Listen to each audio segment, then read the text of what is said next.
You're expecting me to say something funny now, aren't you? Like, why?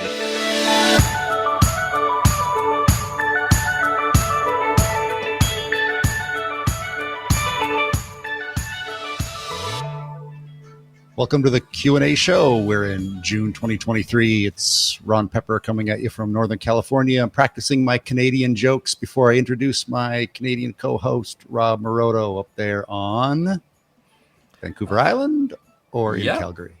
Well, you know what? I was stuck in Vancouver for a while, but now I'm back on the island. It's a lovely day to be back. Oh, is it being stuck in Vancouver now? Yes. Sorry to hear that about Vancouver. It's always so lovely. It usually is, except when you're stuck there and you have to pay $600 for a hotel because the ferry was full because it's a Memorial Day long weekend while we're recording this. And strangely enough, Americans are coming up to Canada and coming to see our beautiful islands. And, we got to get away, you know. We all got to get away. And we can't. I'm sorry to hear that Seattle North is so expensive now, but hey, it's still Seattle North. A little colder. Little less expensive, probably, but I'm just guessing because I don't go to either one much anymore. No, it's still in Canadian dollars, so it's cheaper from that perspective. It's like $400 US instead of $600 Canadian, right? Yeah. But, keep your dollarettes in your wallet because this show is free thanks to our sponsor, Photomatics. Yes, as usual. Thank you, Photomax. Yeah, for HDR, high dynamic range photography. I know Rob and I are just, we used to say power users, but I think that term has kind of gone away. It's just me keeping it up, where it's like I would start with the 360s and you could just bracket the heck out of a 360 scene and you didn't have to compromise quite so much in ultra bright areas or ultra dark areas. And since lighting is not really a option there, just like real estate photography, right? It's lighting's kind of a big deal and it's, you know, you can do it, but you got to know how, and that's the thing. The nice thing with Photomatics is that I got to put the preface on the Matics, the automatic portion of doing the HDR, because that's what it's all about. You want to be able to go in and do a shoot, get everything done the same way, and come out with exactly the same results every single time. And Photomatics allows you to do that with their batch processing, their Lightroom integration, and it's a fantastic product. We use it all the time. I even teach a course that teaches you how to do it, and my God, I have if you look at the reviews on my course, everyone keeps on saying, this is what I needed. I needed workflow, and Photomatics is the key to that workflow. And if you want to learn how to do it, well, you can join my1course, but you gotta get Photomatics. Where do they find your course, Rob? You can find my course at robmoroto.com. You have plenty of time to give that link over and over and over. And for Photomatics itself, it's hdrsoft.com. You can download it and try it free. And you said something that I wanted to quickly. Oh, I know what I wanted to mention is that a not so secret is that Rob's technique, and now mine too, coincidentally, is to use Photomatics bracketing, combine them, and there's a lighting element as well. So we're really kind of cranking it up a notch. So if you want to know more about that, check out his course. And any other housekeeping before we get going? Yes. Number one, if you are listening to this podcast and you like this podcast, by all means, please leave us a review because we need reviews. We actually want to see how many people are actually listening to this and how many people actually like this. And if there are any recommendations or feedback, we love feedback. So please put that into the comments, ratings, whatever you can do to let us know that you're there. And the second thing is, we do get a lot of questions on the Q&A show. Some of the questions are, about things that we can't answer. And so we try and set those aside so we can set special episodes like the ones that we did with David Deal, who answers all of our legal questions. And then we've got other ones that are more specific to different types of photography.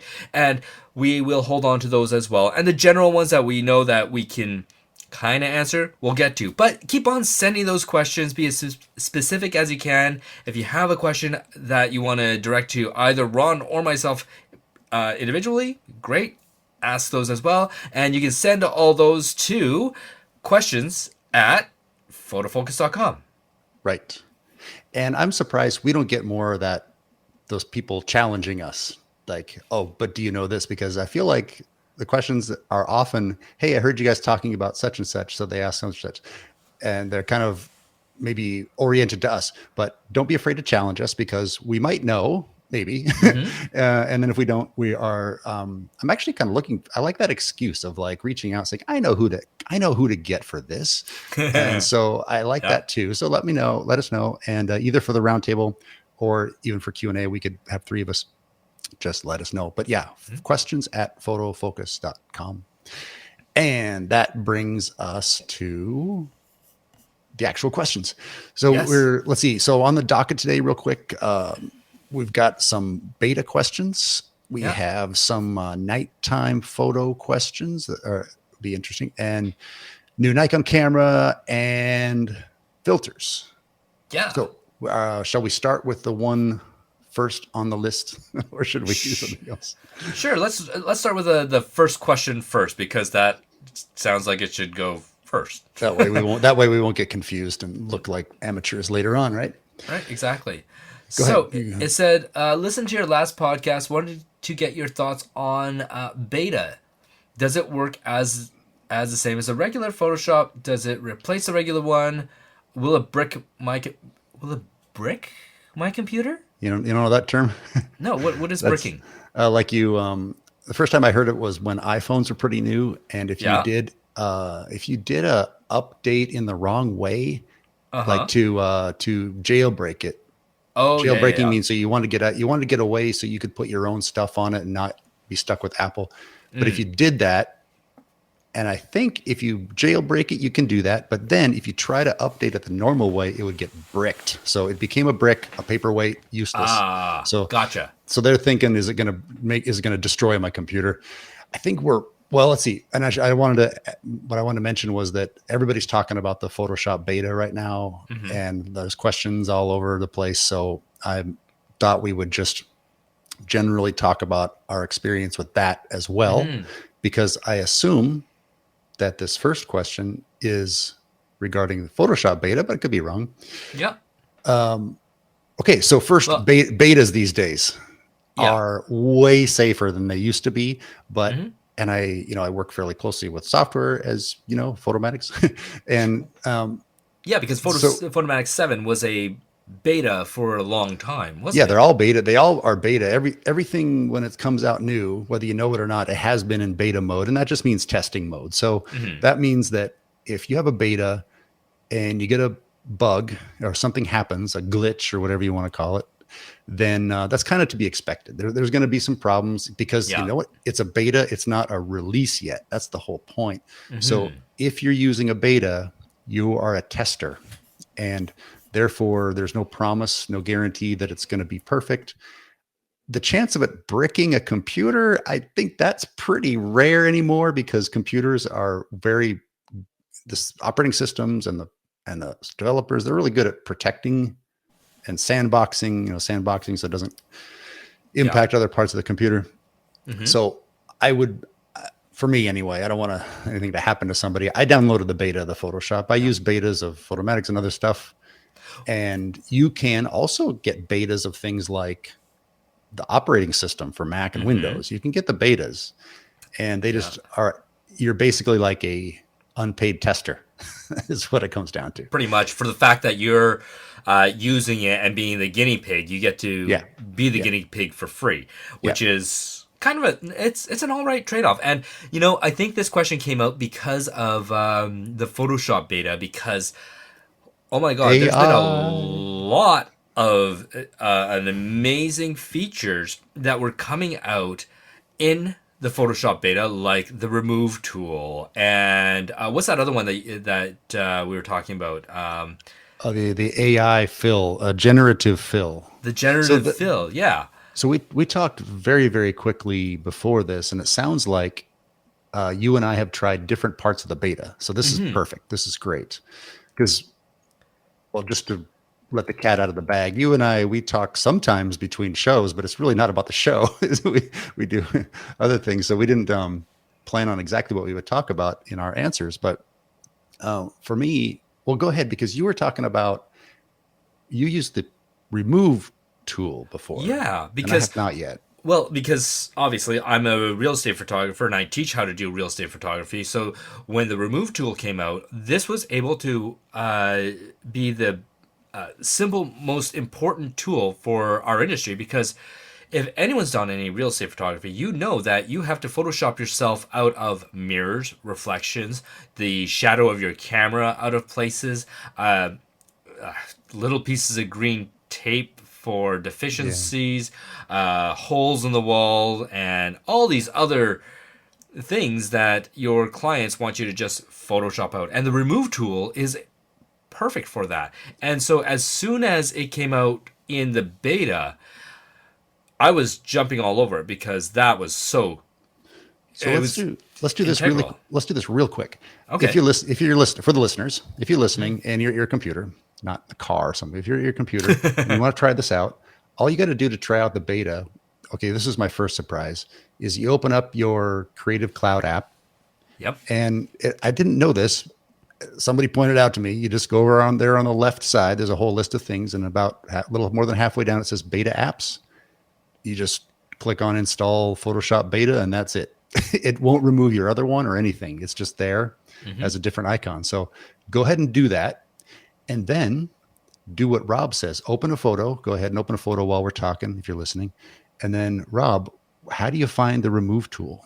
The remove tool is on the left with all your tools, and I believe the icon. It looks like a little band-aid with two stars on it, and it to the So shortcut it's the key old is heal. It's the old heal.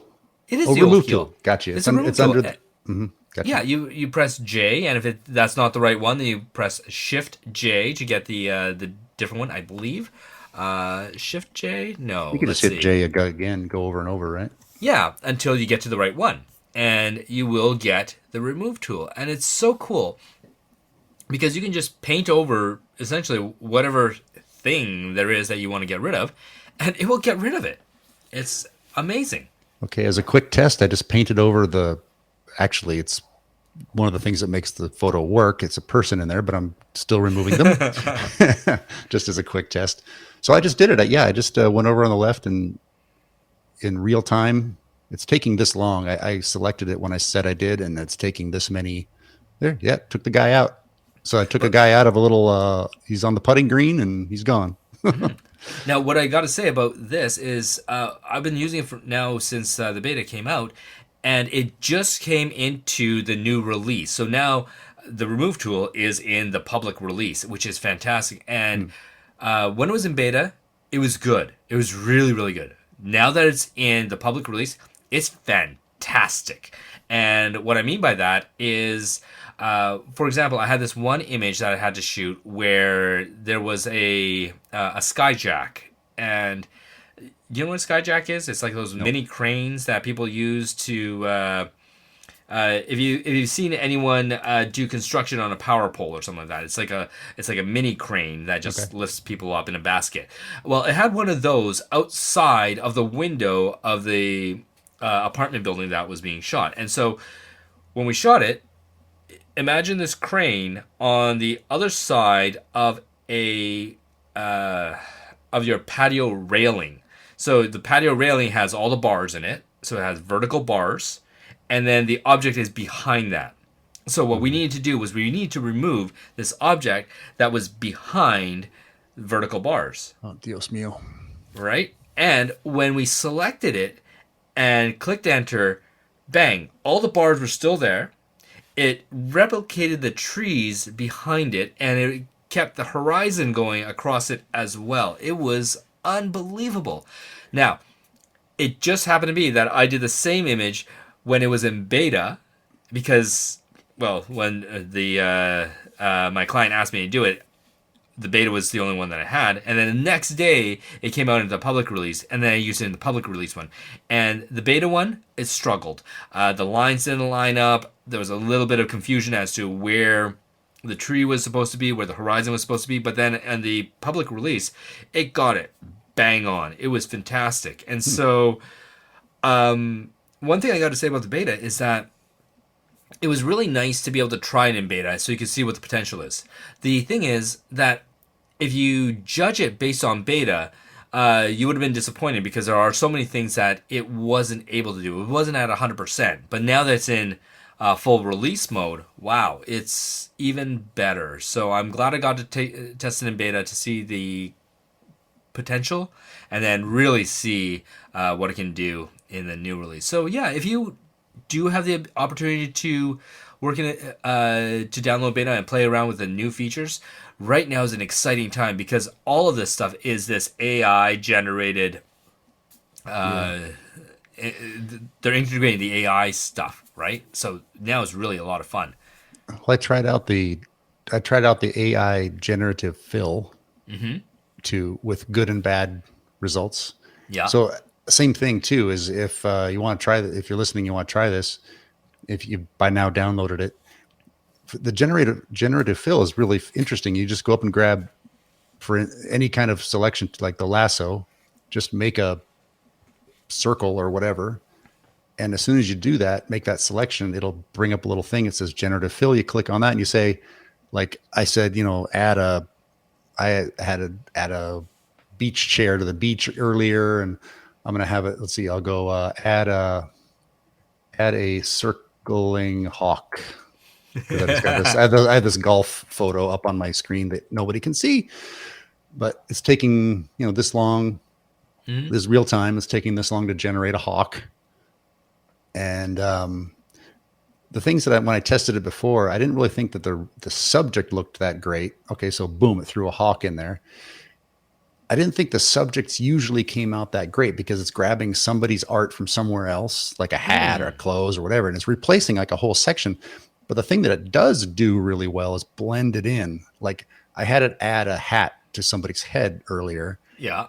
And the hat looked dumb. However, it was very well blended into the hair. So because when it adds a new element, it puts it on its own layer, so you can just grab it and move it around. And it moved part of the hair with it. So that I couldn't really move it around because the hair had matched up. So the AI did a better job in that part, the blending it in part, than choosing actual art piece, a little bit to add in. Here, Pepper, try this. Select a portion of the image there and say, add Michael Jordan doing a slam dunk. No, it won't let you. No way? Oh. No, it won't let you use, it'll give you, it's one, just like ChatGPT, it's trying to be, politically correct and avoid problems and stuff. So it won't let you use a lot of names.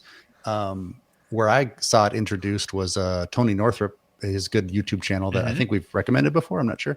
Yeah. And he just was editing like a model, and his example had like it was zoomed in, so part of her hair was out, not there in the image at all. Like it was just cropped, not cut out, but cropped out. So he added space to the top and bottom.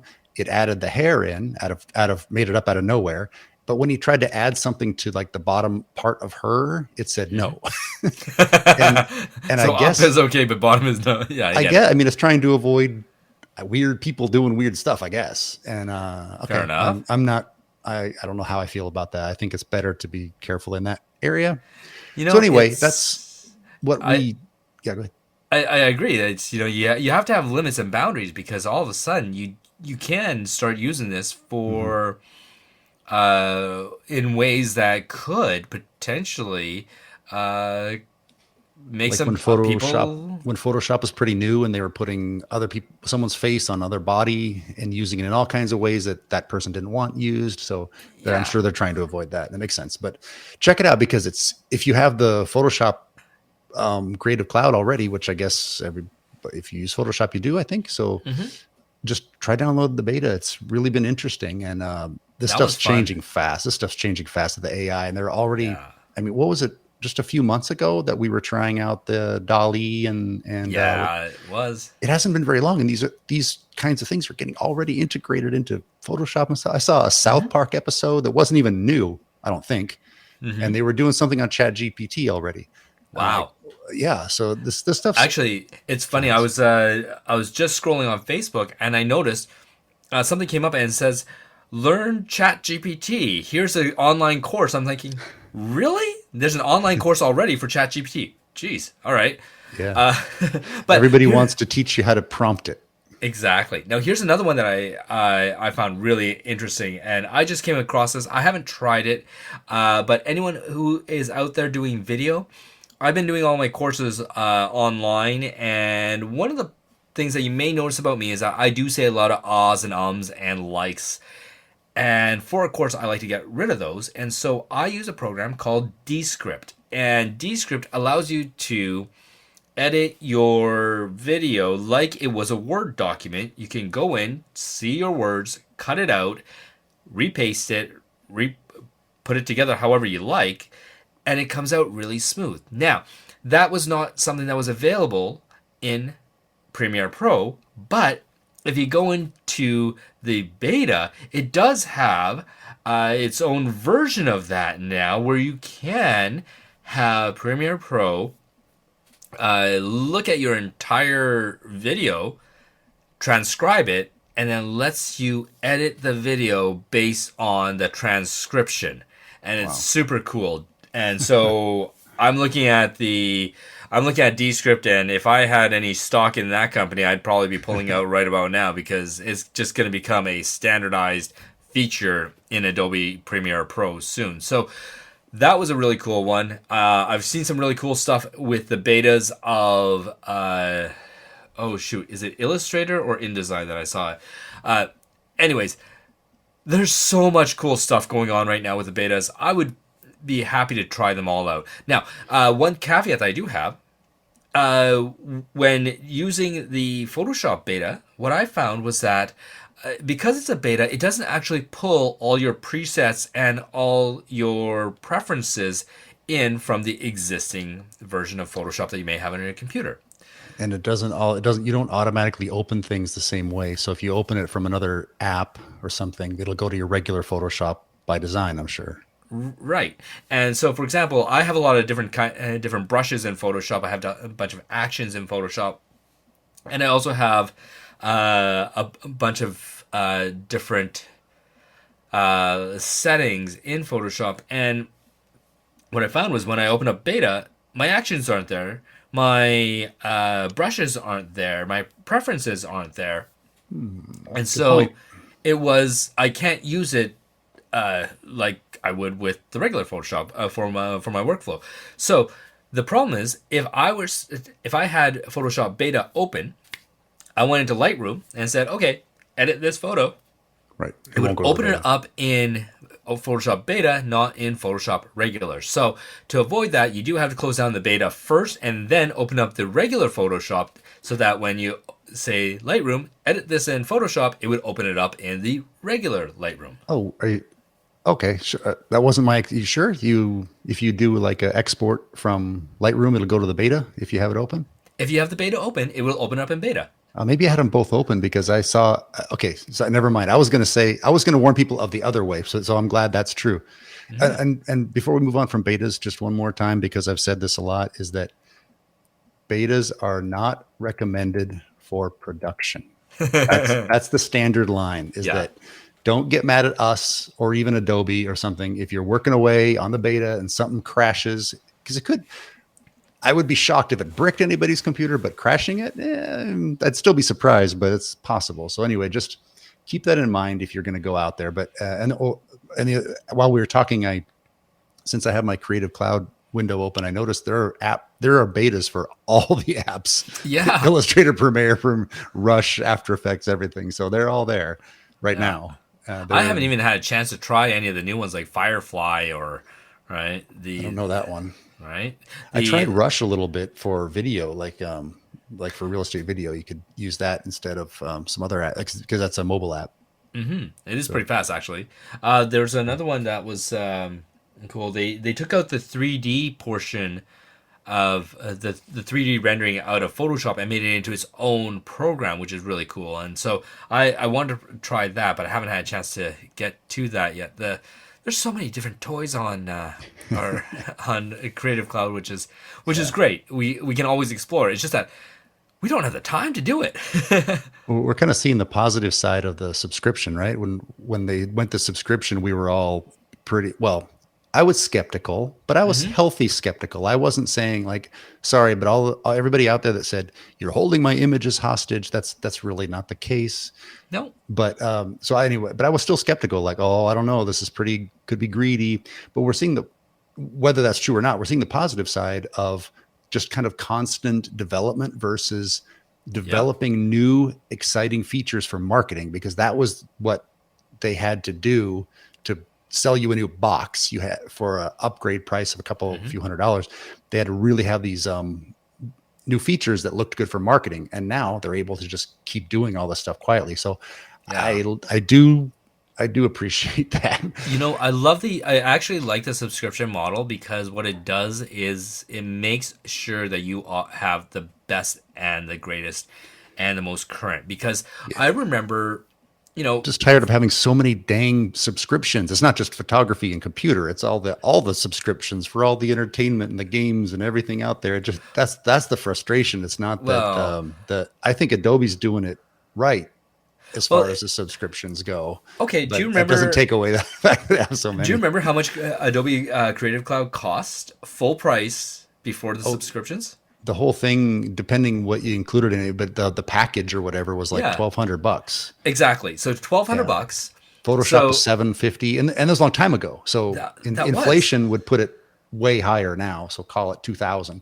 Right. So for $2,000, you would have a program that would never get updated for 2 years, and then you would have to update to the next one if you wanted new features. Right. Okay. To be fair, they would do little fixes. Yeah, small fixes and updates. They would do bug fixes, but they wouldn't be like new features or anything like that. It was just little bug fixes. Yeah. So now the way that I look at it is they're continually putting out new product at smaller intervals, and you don't even notice. No, and we get it right away. As soon as it's available, it's out, because they just want more subscribers. And from my perspective, where it's like, yes, I am a power user of this stuff, having the ability to use all those really quickly is great. And I think I'm actually saving money, because I'm not saving money. I'm getting a better deal. I'm getting better value by this subscription model. When you're a serious user, I think there's no question. If you're a professional photographer that has decent business, there, I think there's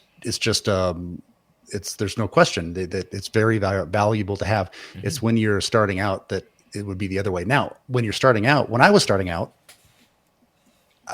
buying a Photoshop for $750 was kind of out of the question. Yeah, so that's why we called our buddy up and said, and got their discs, right? Right. Yeah. So on the other side, if you're starting out, you can start out. I think you can start out for as little. Oh, we're not doing a commercial for Adobe here. Let's move on. Buy it now for $14.99. Yeah, I don't know. But I get it. I absolutely. But it is nice, because if you for the budding photographer that's just starting out, you can get Photoshop and Lightroom for whatever, $10-15. But you can get Affinity Photo for a fraction, and it does all this stuff. There are some other options. I'm sorry, I got it ranty about it, and I don't want to go on about Photoshop or Adobe. I use them. I like them. Yeah. I'm not that's it. That's just normal. Okay. So let's go. All right. Okay. Let's keep going. Okay. So question 2. Okay. Beta's great. Question 2. Next.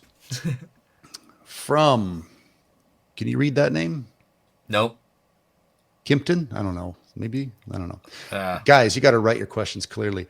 Okay, so I heard an episode with about night photography. That was the one with Jeff Sullivan. Yes. Talking about night walks. Oh, yeah, the ghost towns, right? Yeah. Yeah, let me read this better, because they said they didn't name him, but I was going to. All right, they heard the episode with Jeff, because he does a lot of ghost towns and night photography. But I was wondering how you would go about shooting Northern Lights. Northern Lights. Which is kind of Aurora cool, Borealis. Because, did I say this before in one of our past episodes? I had this thing where I have this app on my phone, and it comes up every once in a while, and it's just like, ding, KP5, you have a 30% chance of seeing the northern lights tonight if it's clear. And every time that comes up, it's cloudy, and I never get to see them. And I had this, I think I may And have that ranted on this podcast, or maybe it was another podcast I ranted that on. But is yeah, that the based on your northern, location? based on my location, it's a really cool app. Does And that happen on on Vancouver Island? oh yeah, there was a I think earlier this year there was a time where you could actually see the northern lights as I think as south as like Texas. I don't know, Yeah, but see that I was going to ask you in Calgary, and I know it's possible to see them from Calgary, and I was surprised about that too. Now I'm from yeah, Seattle before originally, hmm and I never saw it. I consider it to be one of these things like someday maybe I'll go on an Iceland tour and get to see right the or Northern Lights. go to But Finland you're telling me you get a notification on your phone to go see them from Victoria, from Vancouver Island. which Yeah, for those listening is just barely north, like it's the a south end of Canada. yeah, it's like a what? It's a $50 ferry ride Yeah, from you to me. It's Seattle-ish, that Yeah. area. Yeah. So yes, and you know what? And what is a K? What do you say? It's a KP. Like I don't know what I don't even know what KP stands for. Kitchen But patrol. right, something like that. But hey, you know what? Let's do this. I, through my network of Calgarians in northern Canada, or northern Canada, Canada is north, in Calgary, Alberta, Canada, we have a Aurora group. I think it's called the Alberta Aurora Chasers, and I know a couple people from that group. Let me reach out and let's see if we can actually do a Northern Lights episode, because I think that'd be super super cool. Because I got one buddy there, Shaman Qureshi, who's been just posting the most amazing stuff that you would not believe. It's That sounds like a fantastic idea. right. So okay, let me reach out to them and see if we can get them on here. What can we answer first? What can we answer in the meantime? Do you have I have some experience with shooting nighttime things, not a ton. But Northern Lights, are they okay? For instance, I always found it very interesting how darn bright the moon actually is. Way brighter than you think it is until you start taking a photo of it. You realize, Yeah. wow, it's like daytime brightness of just the moon itself. Yep. Are the Northern Lights? Do you know? Or maybe you don't They're know not this, but that they're not that bright. Like I've seen them a couple times, and it's usually coming home from a late night at a bar, so it's everything looks like it's wavy. But you know, you see them dancing in the stars, and so my fear is okay. So when we were talking about the stars, we wanted to shoot the stars with a long enough exposure that we could get everything exposed properly, but we didn't want it to be too long that the stars would start trailing, right? Now, the northern lights actually move faster than stars move. Therefore, how do you shoot something that is dark, moves fast, and still not screw up your image? And then do you have to change your shutter speed based on the speed or the movement of the lights themselves? Because yeah. it's like, have you ever shot children? Like, imagine this, With like my camera, yeah. yeah, like okay, stop motion of a child is easy, but imagine if they're like moving, like oh okay, they're really still now, but now they're fast, and then they're still, now they're fast.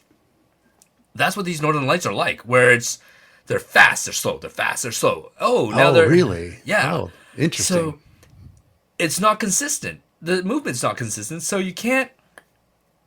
So when we see Northern Light photos, that's like a movementy photo, like a waiting for if you're shooting race cars and you shoot it at a 50th of a second, they're going to be blurred across. They're going to have that motion. Yeah.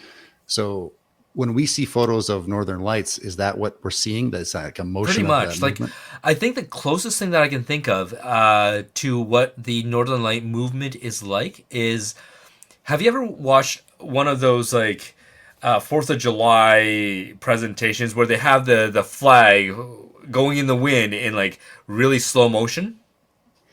Oh, are you talking about the fireworks doing that, or just No, no, like a the flag, flag in the actual flag? flag in the wind, Well, shot Fourth of in, July. yeah, right, but done in slow motion, and Yeah, that's what it looks like. And so, as a flag like flips, that flipping portion is faster than the rest of the flag that's going slow. yeah, Does that make sense? yep. So, And I'm thinking now that I bet Northern Lights is a little bit like photography of fireworks uh because huh. you leave your shutter open for a bit, at least part of a second, maybe a whole second, and you get the light streaks from the. You don't want to take stop motion of fireworks. That's not as interesting. You want to do a slow exposure. So you need to be on a tripod. So for Yeah. Northern Lights, is it similar to that? I don't know. These these are stay tuned, everybody. These are the questions. These are the questions that we have to ask an expert on because Okay. I don't know. And we'll put in the okay, Right? so Okay. we'll Good. put in the show notes. First of all, we'll put in the show notes that app you mentioned. So send me the name of that and link to that. And then we'll also, by the time you're hearing this out there, then in the show notes it should tell you whether you're going to hear more soon. About whether or not I was successful in reaching out Yes. to people that are friends on Facebook, but are they friends? Let's hope so. All right. Intrigue. Okay. Question 3, because as usual, you and I can, you want to say it? Talk all day. Well, So again. let's go on. Here's one that's perfect for me anyway. Okay. Is the writer inner says, I'm thinking of going mirrorless Nikon because I'm probably going to do that eventually as well. What's up with the Nikon Z8 coming out after the Z9? Is it going forward or backward? Z9, the Z9 costs more. Do we know why? Oh, really? Okay. I looked at it really quickly. I did a little B&H comparison. They have that Yeah. little compare tool. And because when it comes time, I thought I had in my mind that if I needed to get a camera quickly, say something bad happened, Yeah. I would go grab myself a Z9 because that's the pro mirrorless. Because right now my main camera is a D850, so I'm DSLR. I'm like old. I guess that Yeah. makes me old school now, but I love the camera. I'm very happy with it. I've talked about on the shows before where I have specific reasons. I might actually make a switch to another kind of maker of camera altogether, but there's very specific reasons for that because I am, after all, polycamerous. I think they are excellent quality. And what it comes down to now is does it have the functionalities that I need for specific reasons? All right. So the Z9 is their kind of flagship now. The Z8, I don't know why they would go, though that numbering system doesn't make any sense. The only thing that makes sense, the only thing I can figure out why it makes sense is that the Z8 is basically a smaller form factor, but almost the same exact features as the Z9. So the Z9 is like a DSLR size. It has like the side, what do you call it? The vertical grip Yep. kind of built in. So it has like for a mirrorless camera, it's a big body. Maybe it's normal for DSLR or whatever. So it doesn't have the mirror box, but it has the grip. The Z8, and this is all on my quick research today, the Z8 is, from what I could tell, it said it had most of the same technology and features and everything. I didn't see what it was missing, except the option the reason it costs less is that if you want the vertical battery grip, you got to buy that separately. Fair enough. Yeah. So they were calling it modular. So it's a smaller form factor. So there's one battery in it, where the Z9 probably has 2 or 3 batteries in it and has that vertical option. So it costs something like more than $1,000 less for the body. It's funny. Not Sony, Fuji did the same thing, where they came out with the XT4 and then they came out with the XS10, and essentially it was the cheaper version of the one that came out first, which was the more expensive version. And they did the same thing this time. They came out with the XT5 and then they came out with the XS20, which it really is. It's just a smaller body, The sensor's the same. The image stabilizer is just slightly. I think they're actually the same. The video quality was worse on the cheaper version. The batteries are smaller on the cheaper version, and I don't think the image stabilization is as robust on the cheaper versions. But aside from that, they're the same camera. They actually use different batteries. Yep. Yeah, it's a smaller one, and so I think that they come up with the flagship, sell as many of those as they can, and it's like, oh, so anyone who couldn't afford the flagship, here's a cheaper, smaller version, right?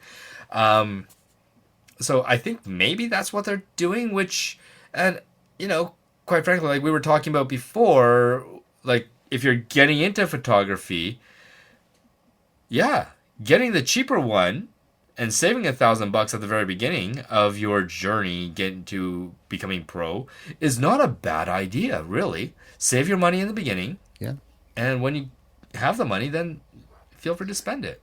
Well, I don't know this person, if they're going from a fabulous camera to another fabulous camera or starting out, I'm not sure. But I always think when you start out, as far as the body goes, just get a solid body that does what you need, because you're getting the sensor, and depending on what your use is, almost all of these cameras, even some of these kit cameras, are going to be perfectly good. And what I always say is focus on the glass. The lenses are what are going to stick with you. Now I'm saying that they'll never go away. I'm talking about having to switch over to mirrorless. So if you switch completely out, yes, then you need to. Your lenses have to go with the mount, with the kind of mount you have. So, but I have lenses from when I started out, and they're still with me, and I still use them. And so, think about the good quality glass or appropriate glass. Yeah, and you know what? I agree. Like, so one of the reasons that I have not switched over, like I'm using a Canon 5D SR, which is the last DSLR that mirrored DSLR that they put out, and it is a 50.6 megapixel camera, and it does everything that I need. And since then, they came out with the Canon R, the RP, the Canon R6 and R5, R3, and every time they came out, yeah, right. Every time they come up with one of these, the guys at the camera store would call me up and say, "Hey, Rob, we've got one of these that came in, and I've actually just put your name on it. Do you want it?" And every time I said no. And the reason why is this. Like when the R came out, they said you can buy the R and we'll just throw in a lens adapter for you so you can continue to use your old cameras or old lenses. And the problem is have you ever used a teleconverter? Yeah. Right?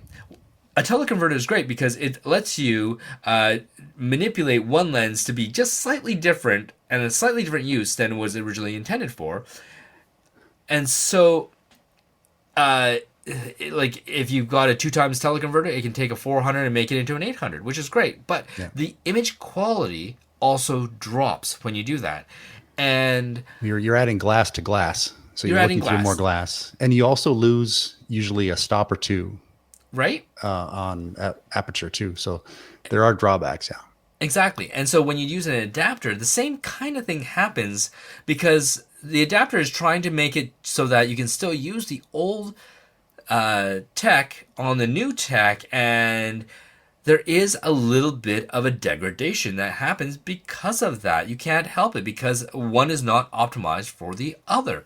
And so not only am I degrading my photos to put it onto a new camera body that I spent, thousands of dollars on, I'm also having to use this adapter, which is, well, let's face it, one of the selling features of going mirrorless is that it is a lighter body.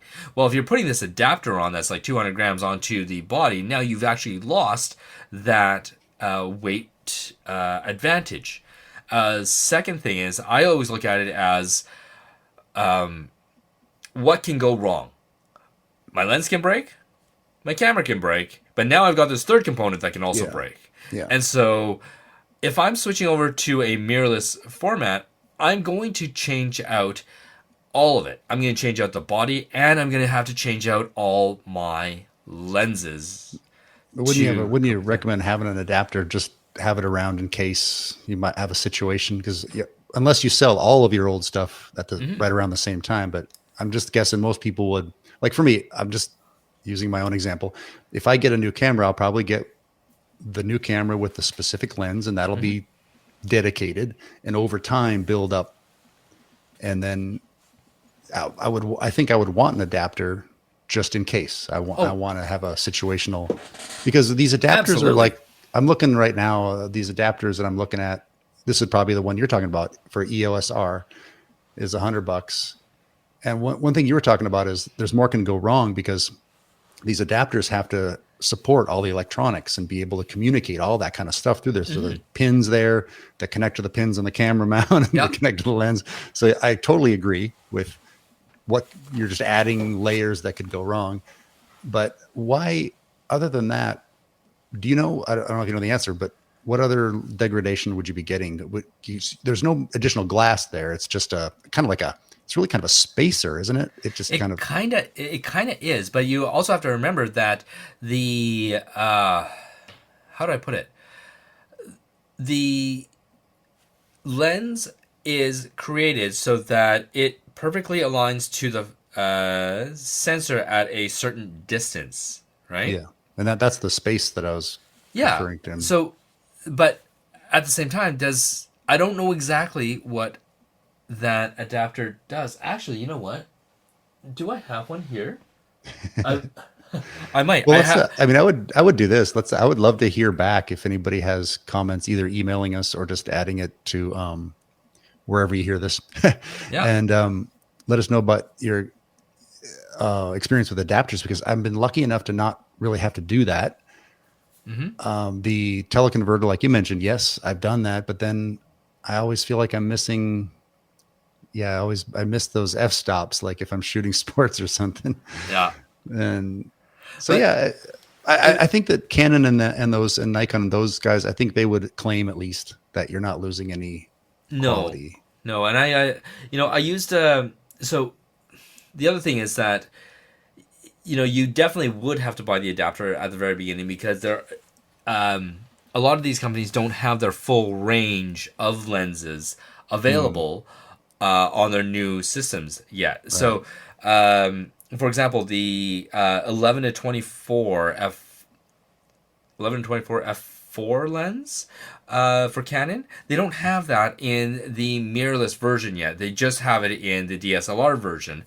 11 to 24. It's pretty specialized. It is. It's very specialized, and it's exactly what I need for this type of work that we do. But they don't have that for the mirrorless.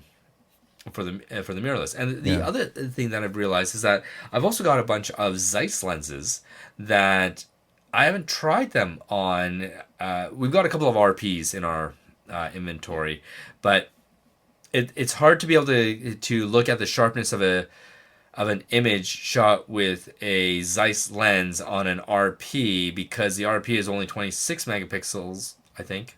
26 megapixels versus my 50 megapixel 5DSR. So the sharpness on the 5DSR at 50 megapixels is going to come up a lot more noticeable than it is on the 26. So it's not a fair comparison.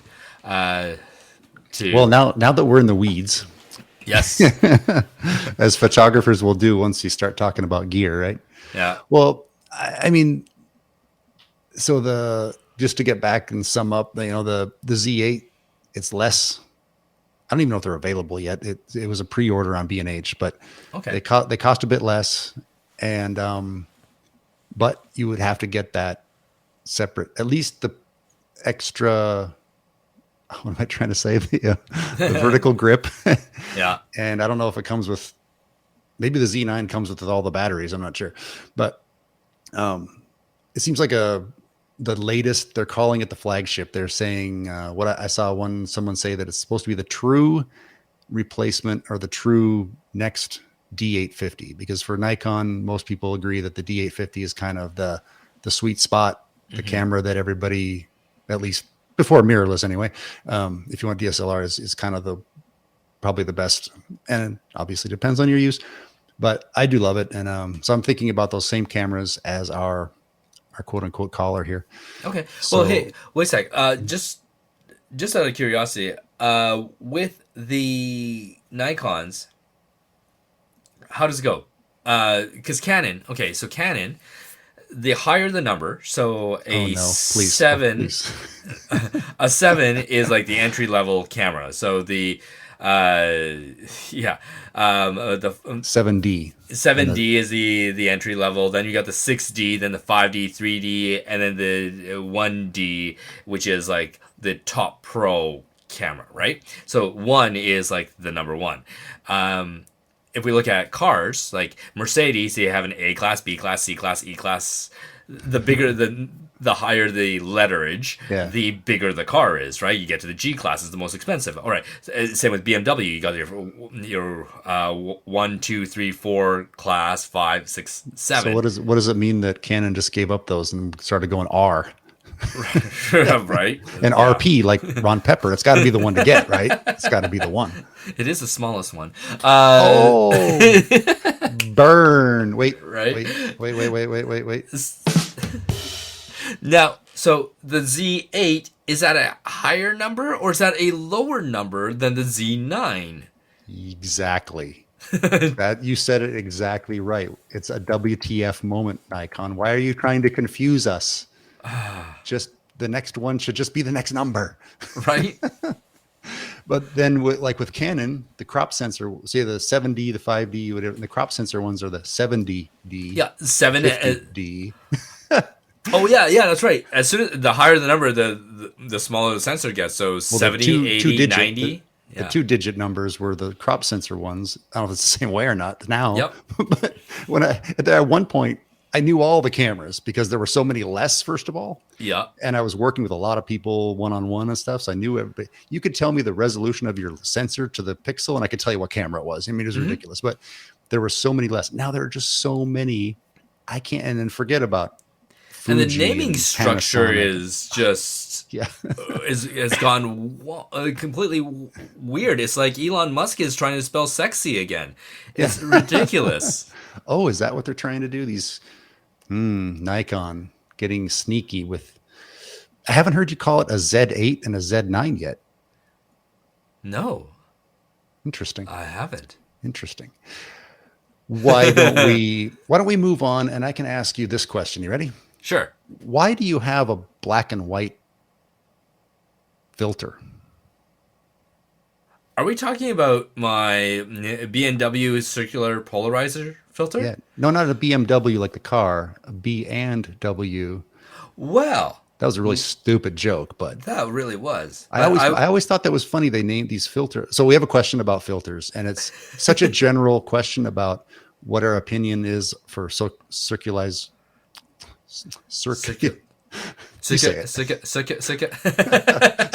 polarizer. So there very we are. General question, but yes, I was trying to get away from the Z9s.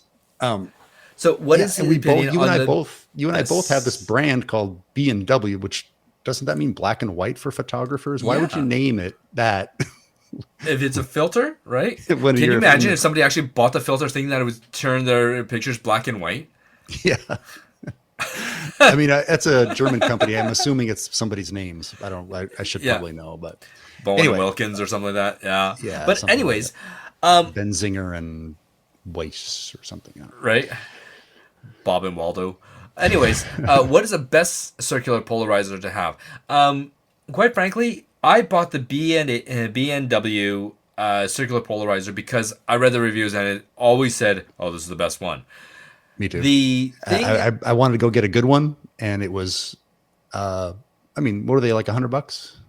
Oh, geez, I can't remember. I bought mine a long time ago. Yeah, me too. I think I bought it when I was like, listen, I need to get a good filter. I can pay $100, so I just got the good one. You can get cheaper ones too, but yeah, go ahead. Yeah, and so the things that people told me about the difference between good and bad was the consistency of the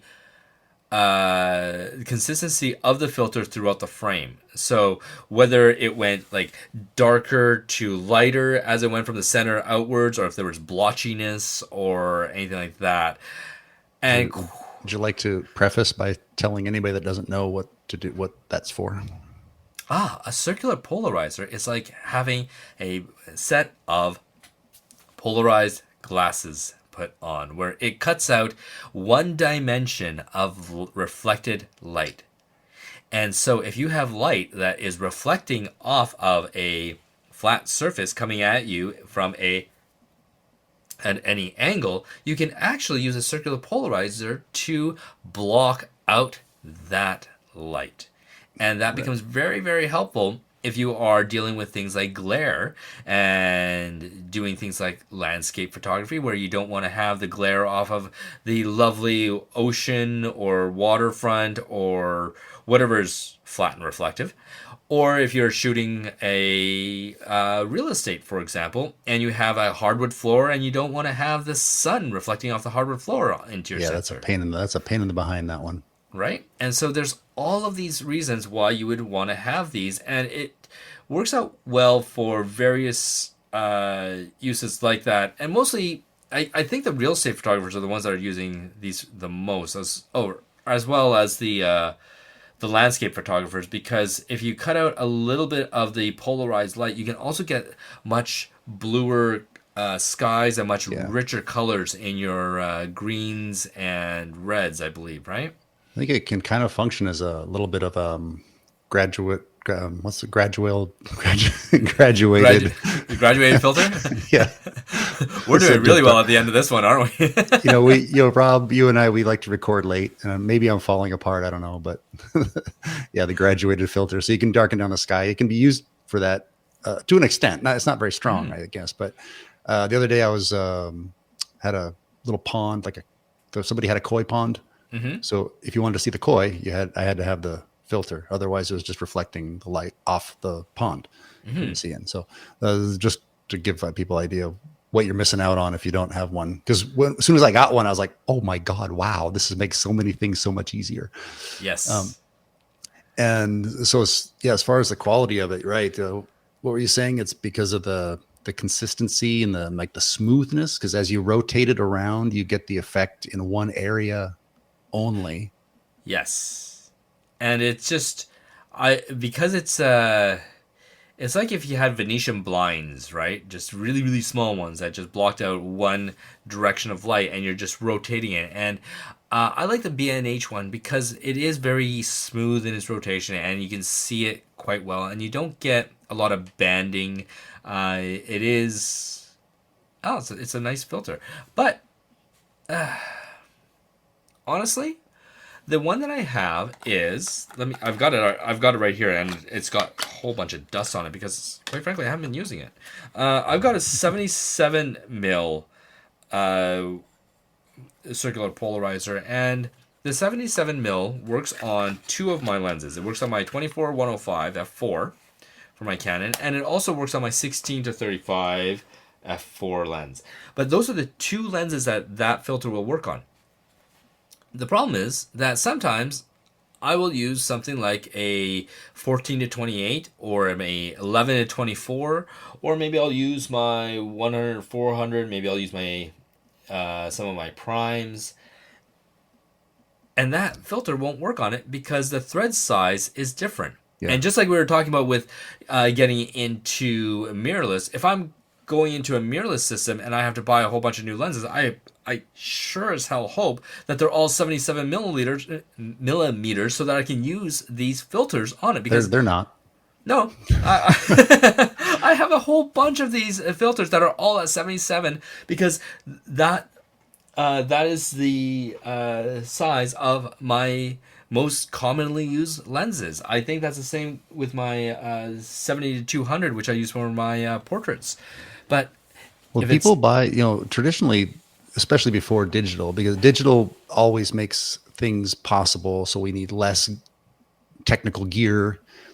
A circular polarizer is one thing that there so far is we still need, because if you're taking a photo of a car if you want to be able to see in the windows versus the reflection of you or whatever's outside, then you're still going to need that. So there are a few things. It's kind of like focus. If you don't get the focus right, you're not going to fix that, right? Yeah. There are only a few things where you can't get around it in post, or like the graduated filter that I mentioned before. You put it on so that the sky is darkened down a bit to try to bring the brightness together for a landscape, but now we bracket instead, and we do post-processing stuff. And the dynamic range is higher on these cameras. But we used to have to get these whole packs of filters because you had to have a polarizer for whichever lens sizes you wanted it for. Yep. And then and that was true for any kind of filter you wanted to get. So that's true. You might end up buying a couple of polarizers. Like I only have one, and so if I need to use it, it has to be on that size lens. On a certain lens, yeah. Yeah. So, but here's the thing. With the polarizers, I don't use them anymore. No? What do you do for the pond? What do you do for the koi pond? Well, so I don't shoot koi ponds, but I do shoot real estate, you shoot real estate. The koi pond was from a real estate shoot recently. Yeah, well, yeah, but they're going to want pictures of that, Rob. What are you going to do? You shoot the other way around, Bruh. right? Where it's not. don't bra me, but no. So yeah, you're right. You can always find another way to do it. That's true. Yeah. So we would shoot inside with the reflection of the hardwood, and I would use a circular polarizer before, but now all I do is I use a little bit of flash and. I can show you how to do that. It's very simple. But no, I've gone to the point where I don't like the filters as much simply because what I found was now I've got another additional piece that I have to maintain. And I don't know about you. Taking it off, taking it on, putting it on and off all the time. Right? It's it's like socks. Just get rid of them, wear flip-flops. But I'm always, I don't know about you, but I've found that these filters collect more dust than my lenses do. Yeah, and so adding glass again.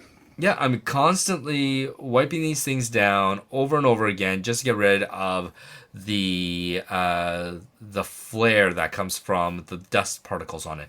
And I found that by getting rid of my filters, I reduce the amount of lens flare that I got.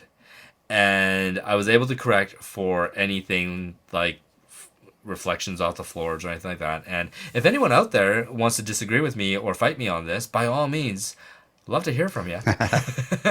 Well, I tell you, usually I don't fight the reflections on the hardwood. I mean, in bracketing, so it's highly reduced anyway, and it's really not a problem. That's the expectation of real estate versus architectural, maybe. But you're right; you can throw flash at it and even it out. Mm-hmm. But I mean, this photography, you have all these different ways of doing things. Remember, like, you haven't heard it, but we used to have the problem-solving podcast, and these are the kinds of things we talk about, is what do you do with these reflections and stuff like that. So if you have the questions, let us know, because that's our list of questions for the day. And we are, as usual, keeping everybody over time. It looks like I think we're hitting an hour here. Perfect. So let's just say, cue the music. And remind everyone there is the course at robmoroto.com. Yes, that is correct. And use the promo code Photofocus and get 20% off. And if anybody has any kind of question related to real estate photography, you can always get me at questions@photofocus.com or at robmoroto.com. So reach out, let me know, and I guess that's about it for me. Ron, let everyone know about you. Okay, I'm at ronpepper.com. Besides, tell anybody in the Bay Area to hire me. That's about all I have to say. I am. I'll hold that for later when I know it happens or not. And the other thing is check out our sponsor, Photomatics. It's hdrsoft.com. And if you have questions about that, you can ask us here, or you can email support@hdrsoft.com, because if it's a photography question, you'll probably get me anyway. And with that, I think we just need to say we'll see you in 2 weeks for the roundtable show. Mm-hmm. And send your questions, comments, constructive criticism, etc. to questions at photofocus.com. And have a good time out there shooting. We'll see you next time. You.